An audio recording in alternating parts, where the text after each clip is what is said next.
So we can get started. Good evening again, and welcome to everyone. Welcome to this week's edition of Citizen Digital X Spaces. And tonight we will be speaking about how to avoid pitfalls when buying land. And this is on the back of the recent Athi River demolitions that have taken place. So we just want to understand, how can we avoid pitfalls when we are buying land? What should we look out for? What is due diligence? Because we hear that a lot, but we don't quite know what is entailed. I am your host for tonight, Claire Munda. And I'll just go through the housekeeping rules, then we can get the conversation started. I can see Nashon has also joined. Welcome, Nashon. Now, if you want to ask a question or you want to make a comment, please feel free to write in the comment section on the bottom right, and we will sample some of those comments and questions towards the tail end of this conversation. That's about 10 minutes to 8. So just send those in, write them in the comment section, and we'll sample them. If you want to ask a question live, we'll also give you a chance to do that towards the tail end of this conversation. Now, I'd like to give a little background to today's conversation. As mentioned, 2 weeks ago, the government started demolitions at Mavoko, which is in Machakos County, and that was after getting a go-ahead from the court, which ruled that the contested land that had been grabbed rightfully belonged to the East Africa Portland Cement Company, that's EAPCC. Now, the court battle was against a farmers association that's called Aimima Lukenya, with over 4,298 hectares that are in contestation. Now, the Environment and Land Court dismissed a suit by the farmers association, and this has been a battle that has been going on since 2014. It's been in a court in Machakos County. Now, individuals had lost a lot of money. People have put millions, and they just watch it go up in flames, basically. People said they had share certificates. People said they had documents. So we will try to understand, what is a valid document when it comes to buying land? What should we be looking out for? Is a share certificate enough? Is going to search using a mother title enough? And so on and so forth.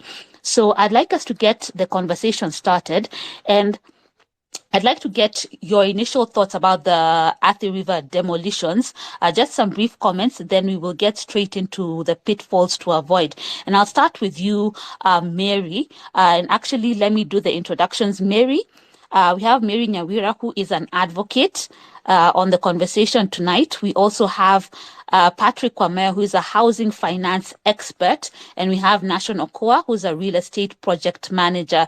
So welcome to you. Look forward to getting good insights on the topic of buying land and doing it in a way that will not make us burn our fingers. So on the issue of the Mavoko demolitions, Mary, could you give us your initial thoughts on the situation, brief comments, and then we can go around the panel and then get down to the pitfalls to avoid when buying land?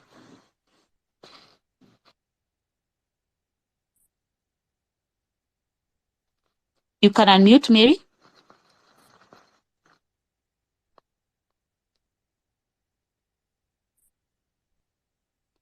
Okay, let's start with Patrick. You can give us your initial thoughts on the Athi River demolitions, and then we'll go to Nashon, and hopefully Mary can sort out her issue.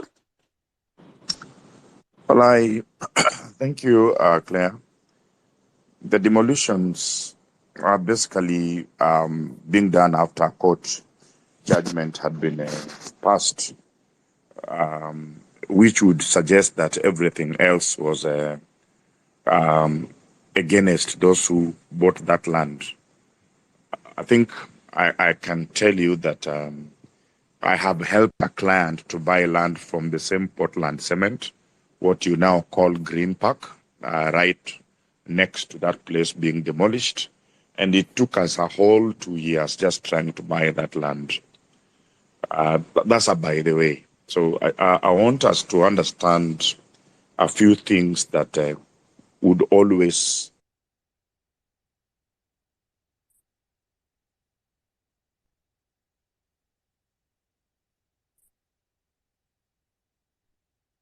already has. That's the first sign that the title is not in his hand. There's a mother title somewhere else that you ought to have the facts of before you proceed to release any money. a share certificate in, say, a farmers cooperative, or the usual land buying company cooperatives that are usually would be pretending to own the title. If they cannot show you the title, and they cannot show you any valid document of transfer of value or title from this other person, that's already a very clear sign that there's a problem, that you should not even be discussing exchange of funds, because you are exchanging funds with someone who does to the piece of selling. So the ideal situation is you buy land for which the title and therefore the ownership is very clear with you.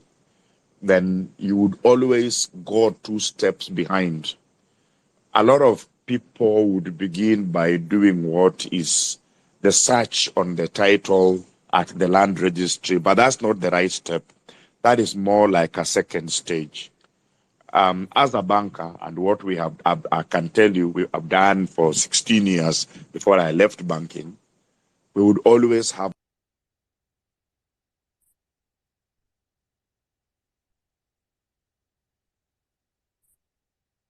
type that Portland owned or was substantially government owned even by that time, or when this matter was going to court. When the property is formally a government land in any one way, if that land has transferred from government to somebody else, there's usually an official document of government that confirms that such transfer occurred, and that would be issued by by way of a 6 months Gazette notice showing that the land exchanged hands. If you do whatever you do, if that document is not available in your search at the Survey of Kenya, you are not going to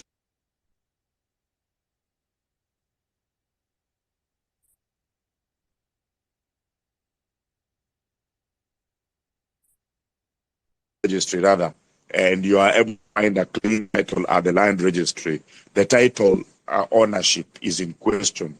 Being clean and ownership are different. So that the fact that, first of all, there's no connection between the movement of land from government to a private owner. Private owner pretends to own the land from government without an official government document.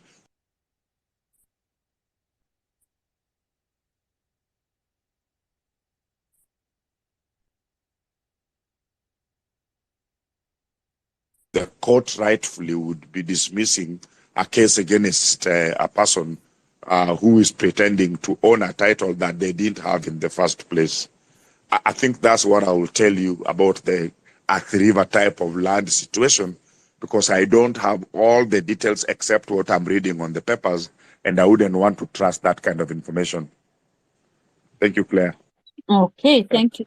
Thank you for that, Patrick. So, actually doing a search is not the first step, which many people think about, and getting a piece of land being clean and ownership are 2 different things. So we need to keep that in mind as we keep the discussion going. Nation, I'd also like to hear your initial thoughts on the demolitions in Athi River. This is not the first time demolitions are happening. It happened way back also in 2011. So these are things that have happened before. What are your initial thoughts? Thank you, Claire.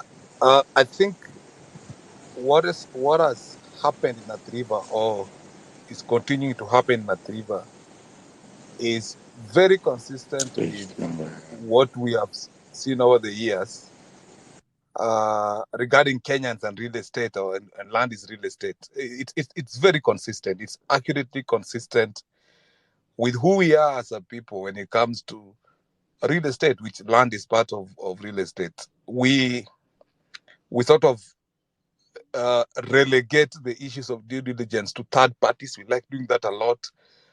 When you're buying land, buying property, we relegate that part of due diligence. You don't want to touch it. You want the lawyer to do it on your behalf. You'll assume because you're in a circle or a chama and you identify a land, they have done their due diligence on your behalf. So whatever they have said will pass through. We see it on advertised in primetime news, then definitely if it is on primetime news, it is okay. I'll just buy. So Athi River issue is accurately consistent with what we've seen over the years regarding Kenyans and land and real estate. And that's why we are continuing to be duped day in, day out. We just seem not to learn because the central part of buying anything, and I always wondered why when it comes to buying land and buying property, we just always drop our guards. People do a lot of due diligence when buying a watch than buying land, and we just drop our guards a lot when buying these things. So personally, I'm not surprised, and I wouldn't be surprised to see many more that are going to come in the near future, because it's consistent with who we are as a people. We have just decided to, for lack of, however painful it is, we are very careless when buying property these days. We relegate the issue, the central part of buying any property of due diligence, we relegate it to third parties. And of course, we are being a country that is still work in progress. I keep reminding ourselves that we are a developing country. We are a third world country. We have country that still has ethics issues. When you relegate central issues, central core issues of land buying like due diligence to third parties, then you're bound to be failed at a certain point, because third parties have interests. People want those deals to go through, they get their commission. People want those deals to go through, they get their payment. They're not careful. And as long as we continue to leave that central part of due diligence to third parties and we don't take the initiative ourselves to do it ourselves, then the Athi Rivers continues to happen. So for me, it's painful. Watching it is extremely painful. However, it is very consistent with what we've seen over the years when it comes to Kenyans and land or real estate buying. Thank you. Thank you for that. It's interesting the way you're saying there are many people who will pay more attention or do more due diligence when buying things like watches than when it comes to buying land. So people relegate that, let the lawyer deal with it. But you really need to take an active and proactive role when it comes to buying land. Otherwise, as you said, there will be other cases that come up, people being duped, people crying that they've been conned. So that is something really function to a third party. You need an active role, just the way even Patrick was saying that when he was helping a client buy, it took up to 2 years. So don't just say that, oh, since it's my SACCO that's offering, it must be legit, and you don't put any work into it. So that's something to note. I'm seeing Mary had joined, but it's like her connection has dropped off, as well as Patrick, but as they sort that out, maybe we can start talking about some of the pitfalls to avoid when it comes to buying land. I mean, Nation, we've spoken about this time and time again. When we talk about due diligence, people throw that word and use it loosely. When you think of doing due diligence, people just think of, you have the mother title, you go and do a search, and that's it. I'm good to go. It looks clean, and that's all. But kindly go through the important factors to consider when buying land. What is due diligence when it comes to buying land? It's not just going to do a search. What does it entail? Thank you so much, Claire. I think let me start by saying a statement I always say when talking about due diligence on land, and it's that due diligence on land is not a search at lands office, guys. That we are past that now. That used to happen probably 20 years ago, 2 decades ago, and it will pass. These people have upped their game. The people we are dealing with that want our money for free have upped their game. So due diligence on land is not a search at lands office. That era is long gone, and we must be candid enough to tell our people that that cannot surface as a due diligence on land. It's long gone. So forget about that. And I'm not saying don't do a search. A search is part of due diligence, but it cannot singularly be due diligence. Okay. Now, let me talk about a few insights on how you do your due diligence on land. First of all, you have to leverage on local administration. Very important. There is no part of this country that has no chief. Even Nairobi, there's no assistant chief. And sometimes when we buy land in cities, or the metropolis, we forget that chiefs, if you go back to the villages, they have historical data on land. They know the history of a land inside out. If probably you ask majority of people that bought at the river, you will find that they didn't even ask the chief, because usually they have some historical data on a land. So leverage on the local administration that is established by the government down there. The chiefs, the assistant chiefs, the village elders, okay? If you can find that, in Nairobi, yes, nowhere you don't find a chief. And they will tell you, okay? One time I remember we were doing a due diligence on a land in Nairobi, actually, in Nairobi West. And when you reached the local administration, because the person who wanted to get involved in the land was going to do a JV. So when you're doing the due diligence, it's the chief who told us that the owner of that land actually had 2 wives, and we needed to engage the second wife if we didn't have a dispute. All through the discussions with the landowner, we were only aware of 1 wife. So the lawyers and ourselves were focused on the single wife. It is the chief that told us, listen, there's a second wife that needs to come on board. So leverage on chiefs, leverage on the local administration before you buy land. They will give you historical issues. They will tell you this one, walk away. They'll give you issues that are coming up because they know a lot. So that's number 1. Local administrations will give you family historical issues on land that nobody knows, that you walked in and walked out, you'll not know from a lands office. Number 2 is the county government offices. That's a very good area for due diligence. Okay? And county government offices, you want to check, for example, who is paying land rates of that land. It's something that interests you.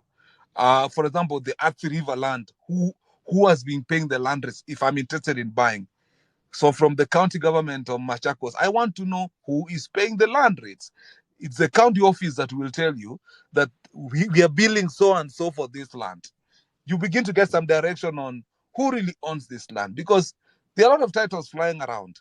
But from the county government records, who do they think is the owner of that land? Or who do they know is the owner of that land? You'll find from the records way back, you'll find there's a certain person or a certain institutions that pay land rates.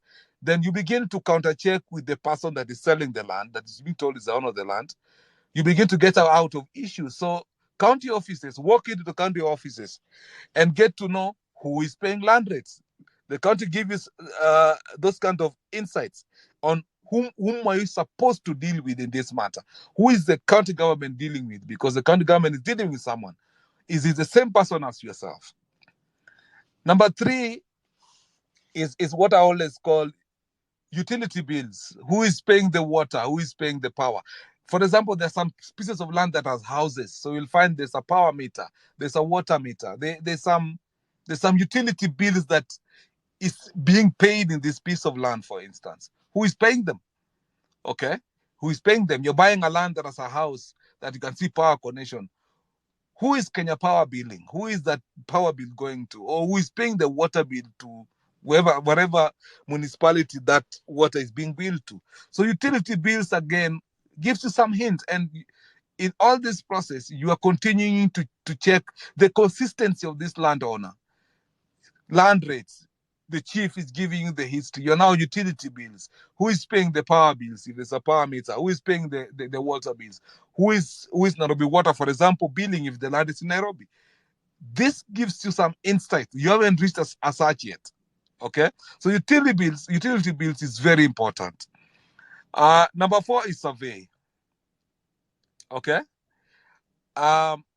Survey of Kenya, when you go get the survey maps and those kind of things, and survey sometimes it's imperative for me because I've seen people buy land without surveying.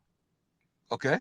And sometimes when you do survey of a land, then you also begin to know who's the genuine owner of that land, because the genuine owner can suffice. they'll show up.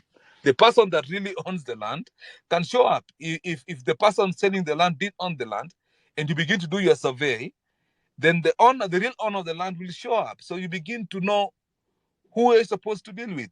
And we become as extremely careless that we even buy land without survey. You're told this is an eighth, and you take the word for it. I've seen lands where the area in the title, in the area on the ground, different things. So do survey. Let the neighbors see you doing the survey. Then they begin to know who is the real owner of that land. If the person selling you is the real owner, then no one else will show up. If the person selling the land is not the real owner, then certain people will show up. You'll see some boards being erected of buyer be aware. Those kind of things begin to show up. So survey it's very important. Then lastly, do your search. Yeah. And in this country, we've reached a point of when you're doing a search, you don't even need to tell the landlord you're going to do a search, because documents are swapped at lands. So you don't even tell the owner that, oh, I'll go to lands and do a search on Monday. That's even risky. Do random searches, and probably twice, in my view. Do random searches. Don't tell anyone you're going to do a search, because I've had experience where documents could be swapped at lands, and after the search is out, then a new document could show up. Okay, we are still a developing country, and these are issues we're dealing with as a people. So do random searches. Do a random search. Don't tell the person doing the search. Do a second search. Just pay for these things. For me, those kind of steps begin to insulate you. It could not be 100% foolproof, but it begin to insulate you in your due diligence process as you begin to buy a piece of land. And it's any piece of land. Just go through it. What I've talked about, the chief, the county government offices, the utility bills, whom are you dealing with, survey. All those systems will begin to tell you, is that person the same? If there are any conflicting information in those things, walk away from that land. Thank you. Wow. Thanks for that. I think those are some very critical points, and I feel people should even be writing them down, or actually just listen to this space once it's done. Such things as talking to the chief, the way you're saying, you'd be surprised so many people are not talking to the chief. Just go to the chief. He has that historical data, and he can tell you the way you're talking about someone who had a second wife. And of course, the seller may not tell you such things. So you need to go to to get that historical data from the chief. You need to visit the county office. You need to do a survey, and that's when people pop up, and then you realize, oh, maybe this land is not what it was. So thanks for those points. Mary, are you able to speak now? If you're able, unmute yourself, unmute the mic. I think you're still having issues. Patrick, in addition to what Nation has said, are there other pitfalls that people should be looking out for, those red flags? You mentioned some, but what other red flags should someone be talking about, just from the process that Nation has talked about? Just the way you said it took 2 years, like for your client to get that land, it will take you a while. So you don't just jump into things thinking, oh, my circle is selling this, and you jump onto it. It takes quite a process before you've talked to that chief, you've gone to the county administration, you have done that survey. Yes. Hi, I'm Okay, back. Mary, you can Sorry, I talk, had and some then technical Patrick can. issues. Mary, You saying? can. Mary, are you talking? Okay, Patrick, you can proceed. I think Mary is having hitches. I think, Claire, we need to narrow down to which land are we discussing, so that we give. It's like just like diseases. Every disease has a treatment. When you are in Nairobi City, when you get to Machakos County, Mavoko is Machakos. And when you are, in fact, in any other town outside Nairobi City, except for Thika, there are lots of differences that, let me call them challenges, because we are dealing with the same sanctity of title, regardless of which place you are. The things Nahashon has said are things that help you to clarify the sanctity of that title. Very valid issues, all of them. When you try to buy land, especially the land in the counties, just that survey alone will pop up a number of issues. Fine. Bottom Rock, two issues which you cannot second guess. Bottom Rock. After doing all this, you must end up with a title in your hand that is worth being called a title. And there are two things I mentioned earlier that regardless of what path you follow, you cannot ignore. In my over 17 years experience as a lender dealing with mortgages around Kenya, I experienced all those issues Nahashon has said in different forms and in different places. But as a lending entity or lending entities, because I've worked in housing finance issues for 3 different banks, there are certain benchmarks that we discovered. Number one, it comes to a point where you need even the GPS points of the plot. Today, it's a practice. 15 years ago, 14 years ago, we didn't have that. So you could very easily, using maps, be misled to go and survey a completely different plot because now these are a bit technical. There are maps that used to be called AIMS. The general maps that would tell you that plot is about 200 meters from a point X. So you'd very easily survey a different plot, not the one you intended to survey.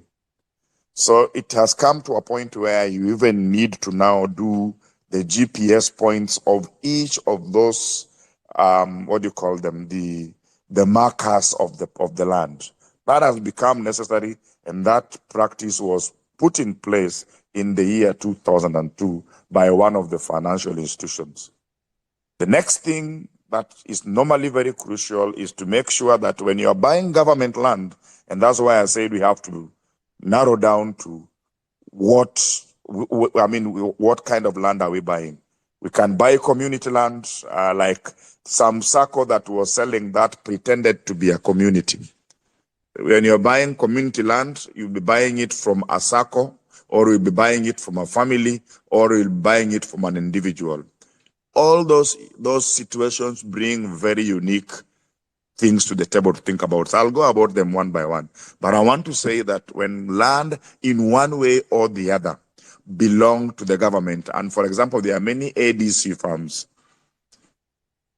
Until recently, until around 2002, Portland Cement was almost entirely government and Bamburi Cement ownership. So the land that was within the control of Portland Cement for purposes of mining, that which they use, what they use for their cement, was either Portland owned or government owned in one way. And when a government was involved in the ownership of land, there are specific documents of transfer from the government to that entity the moment it becomes private. You must cite them. You cannot pretend to buy any government land without official documents of transfer from government to a private entity. And especially that gazette notice or a notice given by way of an official government office that confirms of land that confirms that the government has gazetted this land to be now private land. And that's what saved the people who bought the city, the land in Langata that belonged to the cemetery, because the government formally issued a gazette notice and other notices removing that land from the funeral land. Without that, the title you have is nothing other than a piece of paper on which it is written. So when it comes to community, the issues Nahashon said, very easy. Very difficult to do, but very essential to do. Because when you are buying land that belongs to a family, then the members of the family ought to have participated in the sale. And this includes this second wife who was not mentioned. The children who nobody even knows exist will then pop up. If they don't pop up, they will still pop up one day and claim the land that belonged to them. And that affects all what we call agricultural land under Agricultural Lands Act. Any land that is rural in nature is covered under Agricultural Lands Act, and you must necessarily follow that process. If you don't follow that process, you will be having issues with that land in the future. A child may pop up and his rights or her rights come first. If the land belonged to a SACCO, for example, then the entity called the SACCO has members. They have a residual right. So the SACCO must formally sell, and a SACCO selling, it must be signed and sealed by the seal of that SACCO, without which then that land is not available to you, it only belongs to members. So there are small details that one ought to know depending on the kind of land that they are buying before they say this title that I'm holding in my hand is worth the salt. And I would not say that I would list all of them unless I had the unique situations of land around.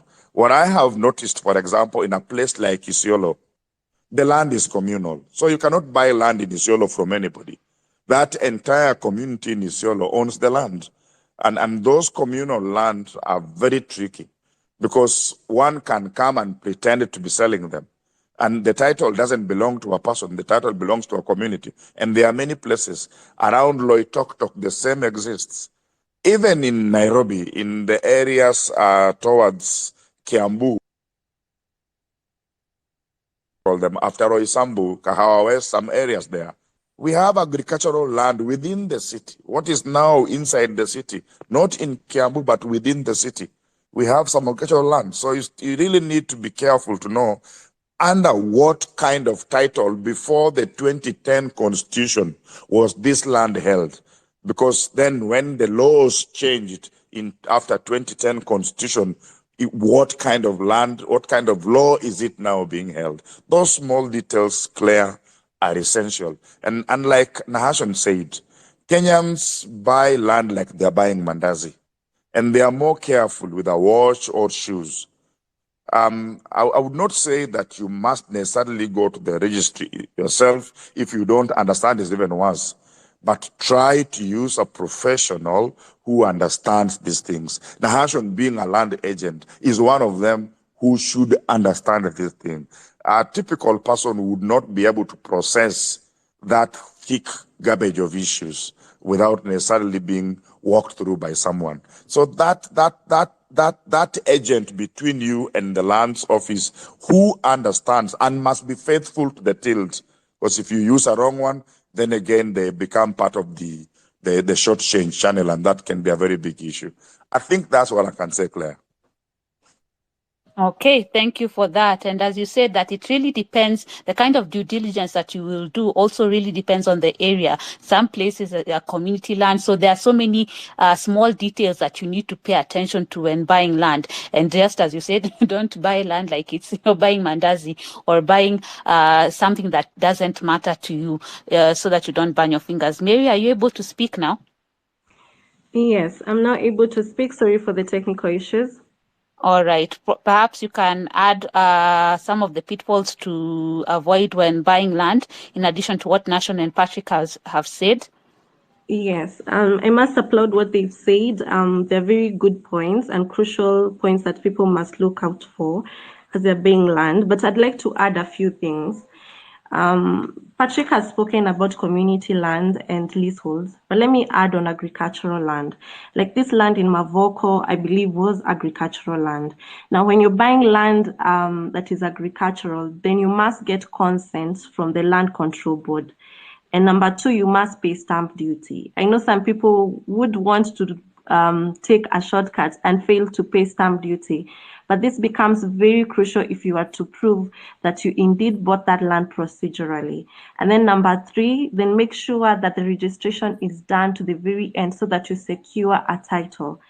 You may get, when you get a letter of allotment or a share certificate, that is not title. You need to insist that you go to the very end and have that transfer registered.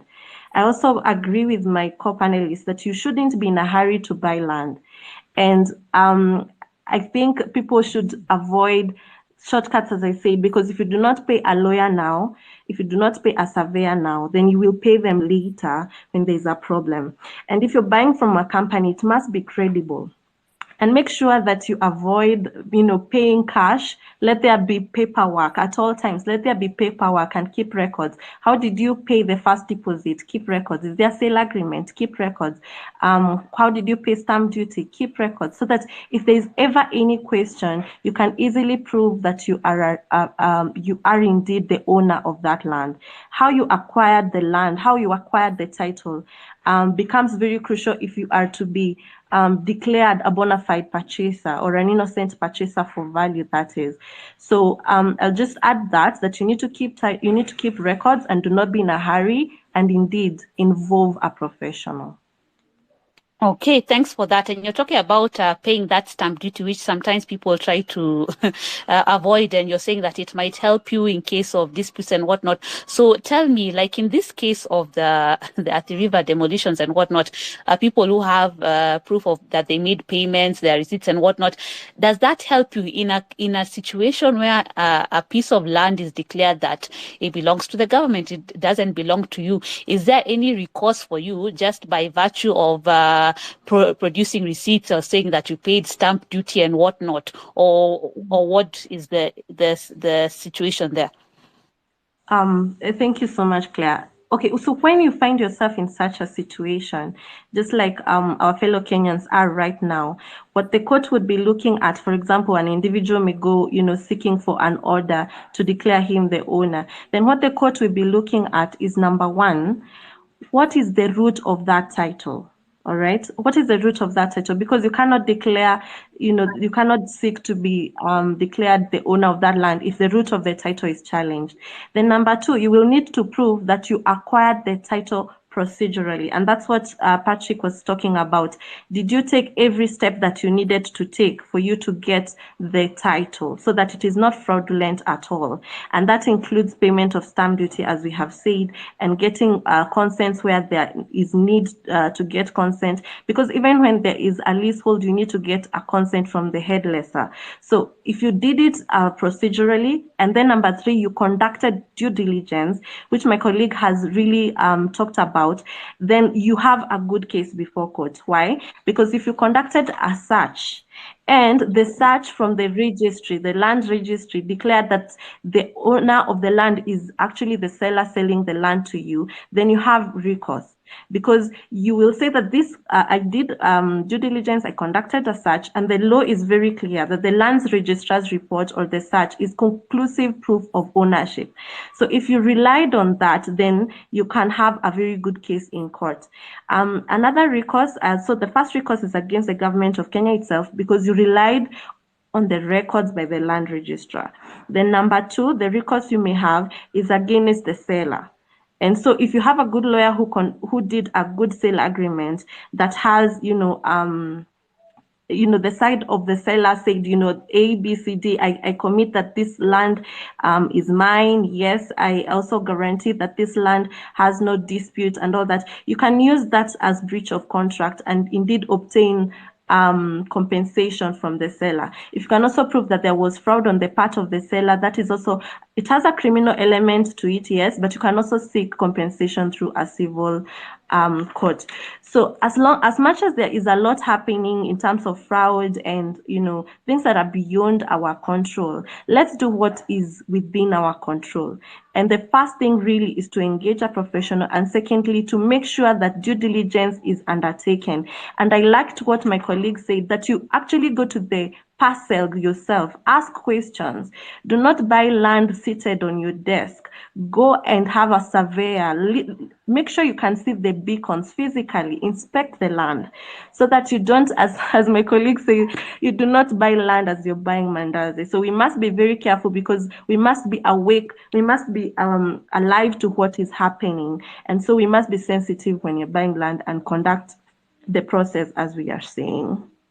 Okay, thanks for that. Claire, And let me clarify two items that yes, Mary has mentioned. I want to bring in a bit of bank language because banks will ask them to you in their language. Number one, she's mentioned a sale agreement. That sale agreement must be valid. A valid sale agreement must be witnessed by a lawyer with the powers to do so. So no bank, for example, in a lending scenario, will accept a sale agreement that is not valid. Unfortunately, when you are buying land without the bank's involvement, it is on you to know what is a valid sale agreement. And I think anyone listening to us ought to know right now that to law school, the power to grant such oath.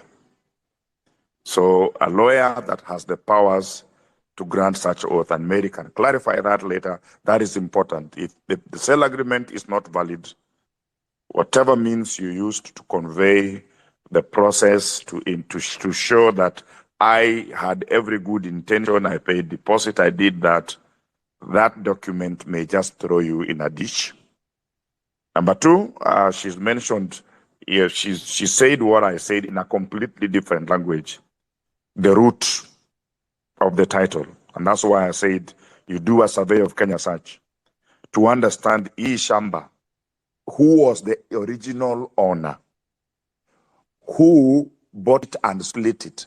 This particular parcel I'm now buying, it was in which split, A, B, or C. And by the time I'm now buying it, this person who is selling it to me, from whom did he receive that right? When I say title, I'm not talking about the document in your hand. I'm talking about the right of ownership. So this title, which is passing to me, from whom did it come? So that if a thief was involved anywhere along the way, then all of you after the thief are as good as that thief. Because in law, a thief does not have a title to what he stole. So if that title root can clearly show you that everything up to the person you're buying it from looks genuine, and then you enter into what Mary has described there, you would not be in a situation where you are in trouble when the government decides to rescind what they did themselves, because then the documents that the government produced even in the days of Moi were not produced in any desk. They only came from Moi's desk and the land commissioner's desk, and there were very few places. Then number three, she's mentioned the seal of the land, the guy of lands. What is it? The office called? I'm forgetting the name. That seal is key. When you do a search will always come with an official seal, and that seal speaks that the government has confirmed it to you. Hizo vitu ndogo ndogo, those things which we don't pay attention to, those things matter. Because I can tell you recently, I personally tried to buy some land in my background. And I told the guy the things I want to see. When he came to the meeting, he didn't have any of them. And it turned out that the land that was being sold to me was not genuine. Because when I now went to do the search myself, I found other things. And I'm like, you know what? If you cannot show me this and this, the item is off. But that is for those of us who have been involved in this process and know the nitty-gritties. What happens to those who don't know? Thank you. thank you for that. Indeed, you really need to get down to the nitty-gritty and understand what is happening, and having that valid sale agreement. Sometimes you just get a sale agreement and do you know if it's valid? So that it needs to be witnessed by an advocate. So thanks for that. And just the way both you and Mary have said that you really need to take time when doing this thing. And, you know, Nation, you've talked about this before, even in your book, that, you know, land and property is not a plug and play. You really need to put some effort into it before you get your fingers burnt. Now, Mary, I'd like to go to you briefly, and then we'll talk about some of the some other issues. Now, we've talked about share certificates, we've talked about mother titles, there's also this green card. Kindly go through the main documents that are involved when buying land and explain is the main documents. All right. Thank you so much, Claire. But let me just talk about the terms you have put out there. You've mentioned a green card, and you've mentioned a white, okay, or rather I may add a white card, letter of allotment and a share certificate. Now, a share certificate is what some companies give to their members after they purchase land. And then the letter of allotment is usually given by the government as an intention to give land. It's not title, it's an intention.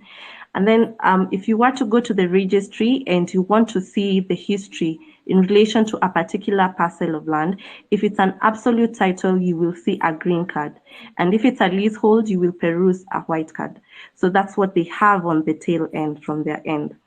Now, when you're buying land, and I'll agree with Patrick that again, it depends on the type of title, the type of land you're buying. But let me just say the usual. Let's go with the agricultural land, for example. The first thing you do after you do your due diligence is to make sure there's a sale agreement, not this one-pager documents that people do in the streets. Just have a good sale agreement done by a good advocate and sign it. So after you sign the sale agreement and you pay the deposit, then the next thing you need to get is a consent from the Land Control Board, and that is very important, as we said.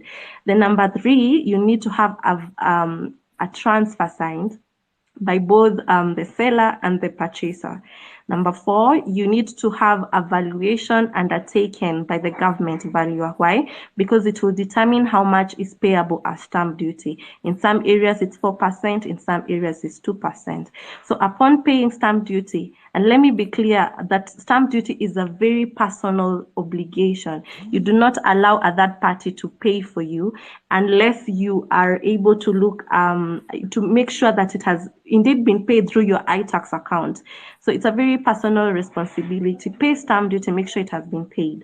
After that, after you get the e-slips, that number 5, I think I'm in number 5, you register, you book the documents. So you will have a booking form, and that is very important as well.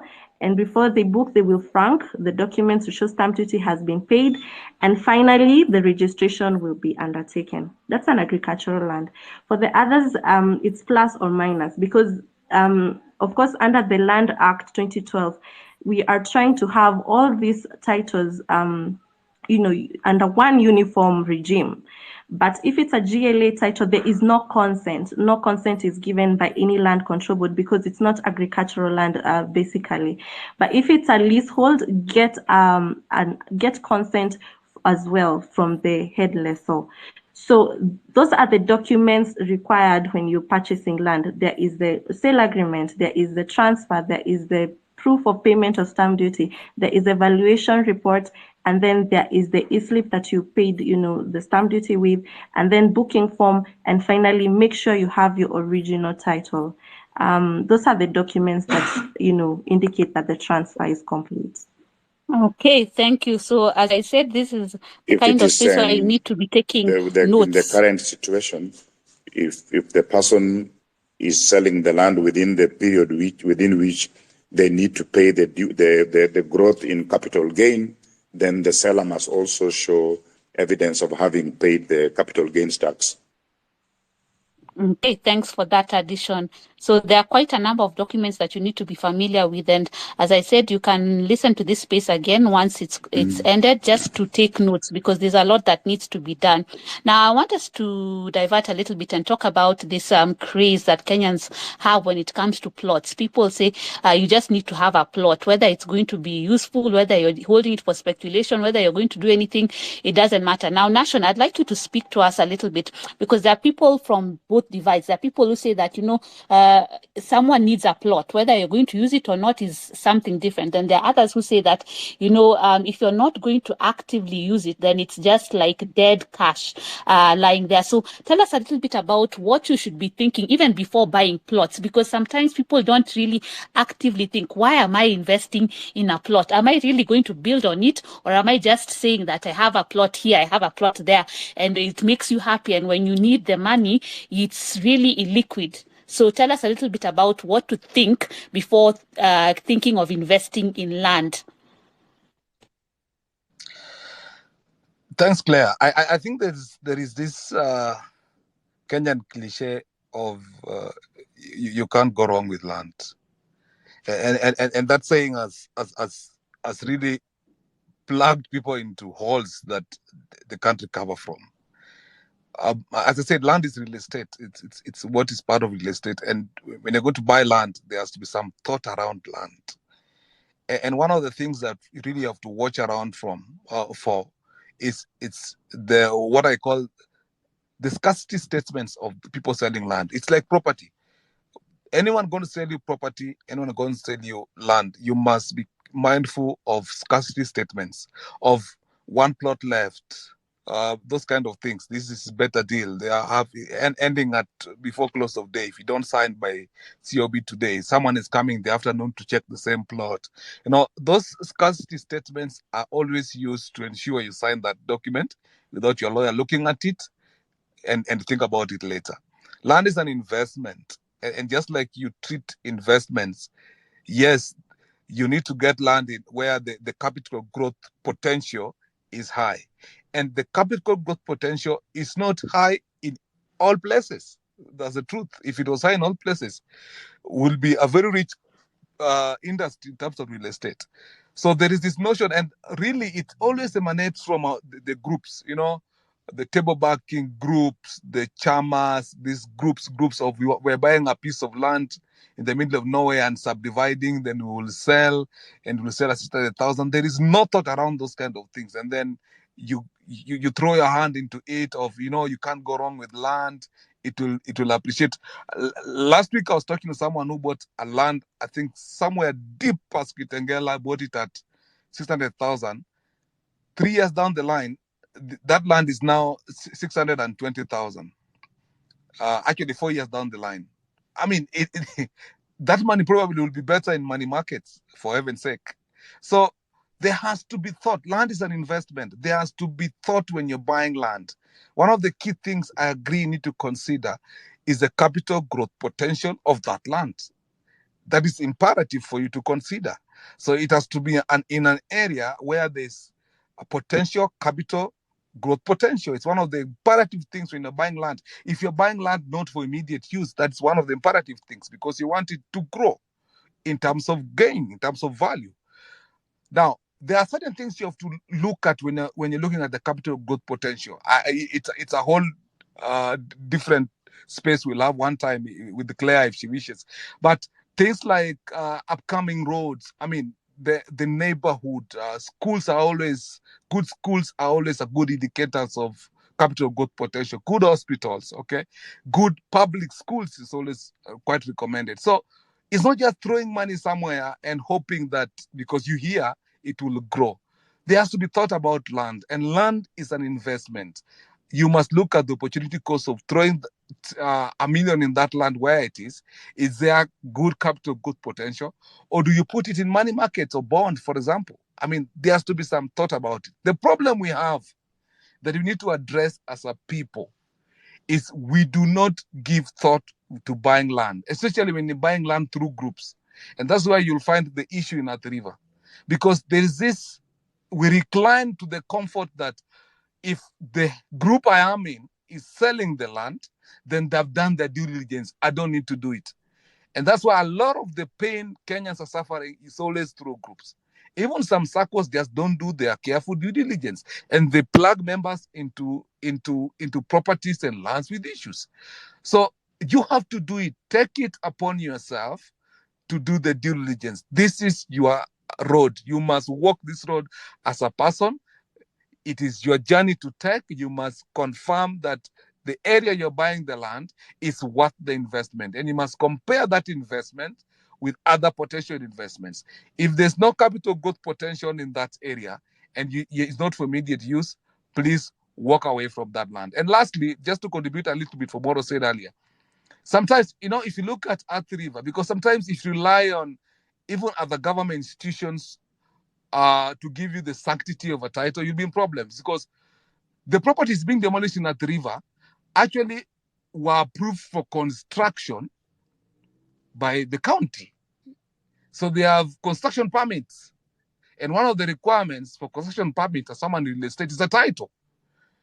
Okay, so you get to ask a lot of questions, but I think Mary has put it clearly that this sanctity really depends on the lands office. Don't look at other areas of people have even constructed, approved by the county. Actually, the could actually also be wrong.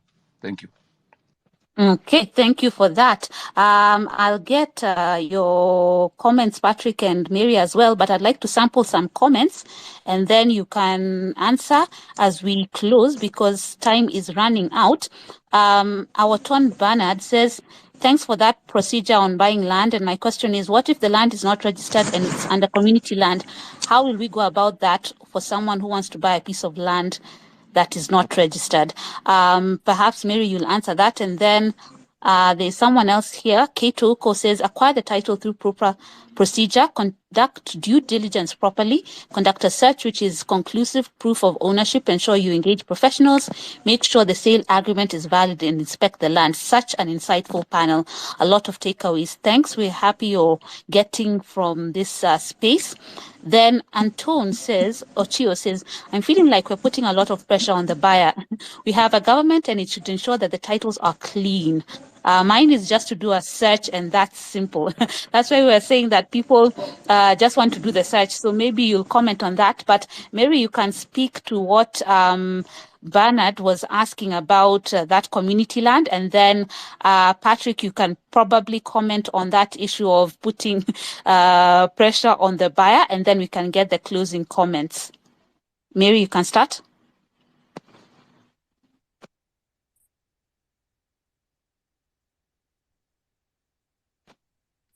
Mary? Okay, she seems to be having issues. Maybe Nashon, you can speak to that person who is saying that, are we putting too much work on the buyers? Mary, are you okay now? Yes, can you hear me? Yes. All right, thank you so much. Now, on buying unregistered land, I will assume that he means that there is no title to that land.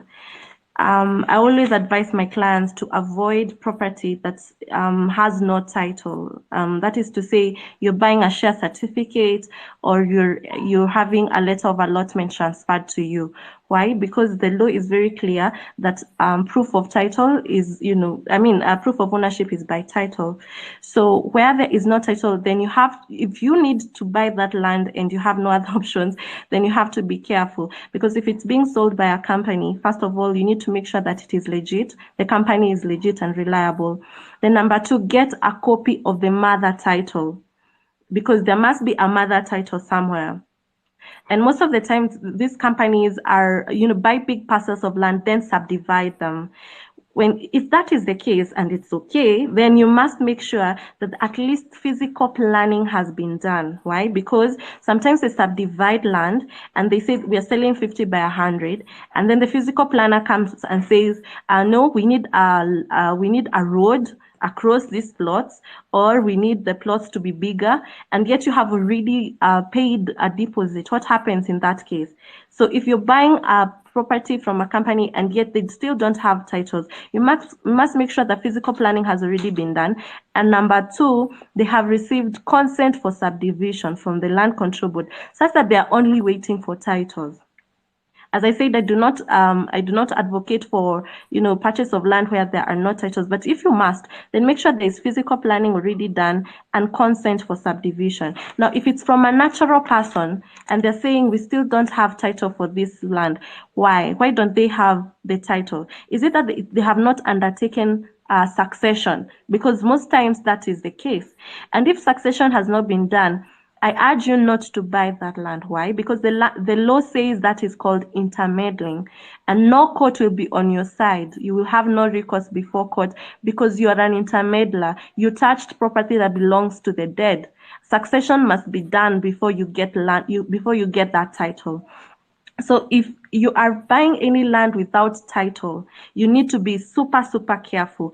I prefer that you get a title, do your due diligence as we have said, and it is very clear that you will just do a search at the lands registry and make sure it is in order. You will do make sure there are beacons. You will get a surveyor and do the geo-reference. At least that is very straightforward, as opposed to asking so many questions why there is no title. Now he also mentioned community land. I'll go with I think he meant unregistered land, but if it is community land, he meant community land that my colleague talked about, then there are procedures in relation to buying community land. And you must get consent from the community itself. You cannot buy from one person. That is the most crucial part of buying community land. Thank you. Okay, thank you for that. So you've also had stay away from land that is still under succession, because that process needs to be completed and you don't want to be an intermeddler. Okoa, maybe you can give brief comments on the listener who was talking about, are we putting too much work on the buyer? And then you can also give your closing comments, because we are time bad. Thank you, Claire. I think there's a maxim on equity that equity aids the vigilant and not the indolent. It's you is buying the land. It's not the seller. The onus is on you to ensure you buy a good land. And yes, the pressure is on you as a buyer. As I said, we are in a developing country. In serious democracies, there will be no debate on documents when you see a signature of a government official. In serious democracies, we are not yet there as a country. We will get there, but there's a reason why we are still classified as third world. There are certain gaps and challenges we still face, and every document must be put to authenticity tests. So, while I agree with you that really it should not be the case that a government document is still being investigated, that is our state as a country. We must accept. That's only we're going to improve, that you must be vigilant and not indolent. You're going to get equity. You are the buyer. The onus is on you to get the correct plot. Thank you. Okay, thank you for that. You need to be vigilant. It's on you. Thanks for that. And Patrick, your closing comments as well. I think Mary has laid out the basic different land type, and they are basic minimums. They are not negotiable, because you can only pay at a point when the sanctity of the title is not in question, or if the title is not ready, it is beyond a point, is at a point of no return. The guys cannot go back. If you are buying these plots, which we call buy on paper, then it should be at a point where the guy cannot go back and say, now I'm not selling this land anymore. So just be careful to know the bare minimum, and I think the practice makes perfect. If it is about those surveys, go and just fill them. Fill them. It's essential to fill them. Thank you very much.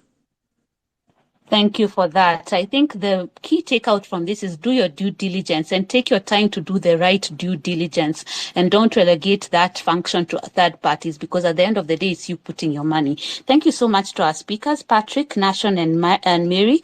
It's been an insightful conversation, and we'll continue to have these conversations on and on again. If you've missed any part of this space, please feel free to listen to the recording and share it with other people who might have missed out. There are so many key takeouts from it. So I'd like to wish you all a good evening for tonight, and we will meet again next Tuesday, same place, same time, 7 p.m. Tuesday. Until then, have a good evening. Thank you.